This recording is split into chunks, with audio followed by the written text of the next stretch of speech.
जल्द ही बिहार में इंतखाबात की तारीख का ऐलान होने वाला है। इससे कबल मरकजी काबिना ने दरभंगा में एम्स अस्पताल तामीर करने की मंजूरी दे दी है।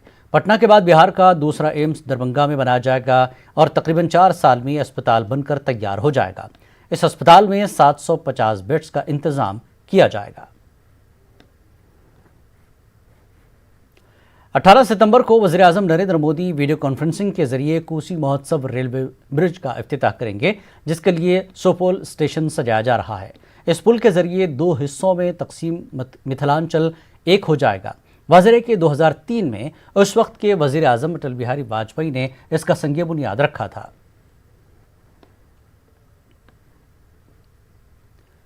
कल बीजेपी के लिए काफ़ी अहम दिन है। कल मुल्क के वज़ीर-ए-आज़म नरेंद्र मोदी का यौम पैदाइश है। वज़ीर-ए-आज़म कल 70 साल के हो जाएंगे। इस सिलसिले में बिहार बीजेपी ख़वातीन विंग की जानिब से कुछ प्रोग्राम का इनेकाद किया जा रहा है।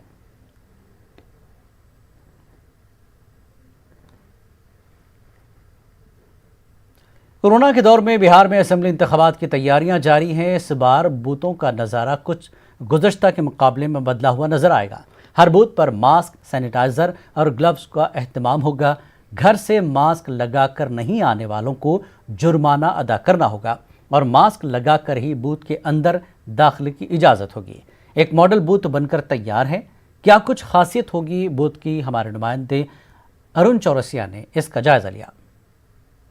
कोरोना के बीच हो रहे बिहार विधानसभा में इस बार मतदान केंद्रों पर विशेष इंतजाम होगा और उसका एक नमूना आप देख सकते हैं। जो आदर्श मतदान केंद्र है उसका एक मॉडल दिखाया गया है गया के हरिदास सेमिनरी स्कूल में।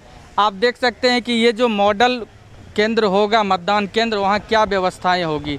सबसे पहले गेट के पास मास्क और ग्लव्स रखा रहेगा। मास्क खुद से घर से पहन के आना है लोगों को और यहाँ ग्लव्स दिया जाएगा हाथ में एक, जिस हाथ से वोटिंग करना है। उसके बाद ये सैनिटाइजर रखा गया है। जो भी वोटर आएंगे उनको सैनिटाइज यहाँ खुद से करेंगे और उसके बाद अंदर जाएंगे। अंदर जाने के बाद जो है आप देख सकते हैं एक आदर्श मतदान केंद्र जो पहले भी इस तरह का बनाया जाता था, जिसमें रंग बिरंगे गुब्बारे लगाए जाते थे, पंखे का उपयोग होता था। तो ये रहेगा इस बार भी जो आदर्श मतदान केंद्र है। और जो एक एक कर आप देख सकते हैं कि अगर लोगों की संख्या ज़्यादा होगी उनके लिए खड़ा होने के लिए गोलंबर बनाया गया है, यानी एक गोलंबर में एक ही लोग खड़ा होंगे। इसके आगे हम बढ़ते हैं तो आपको दिखाएंगे, यहाँ से आपको दूर दिख रहा होगा जो रूम है जहाँ पर वोटिंग होना है। हम वहाँ भी चलेंगे और दिखाएंगे कि कैसे वहाँ लोग पहुँचेंगे और किस रूप में वोटिंग होगी। तो हम वहाँ चलते हैं। इसके साथ ही देखिए कि यहाँ पर लगाया गया है बिहार विधानसभा निर्वाचन 2020 में ईवीएम और जो सामग्री का प्रयोग होना है उसको दिखाया गया है।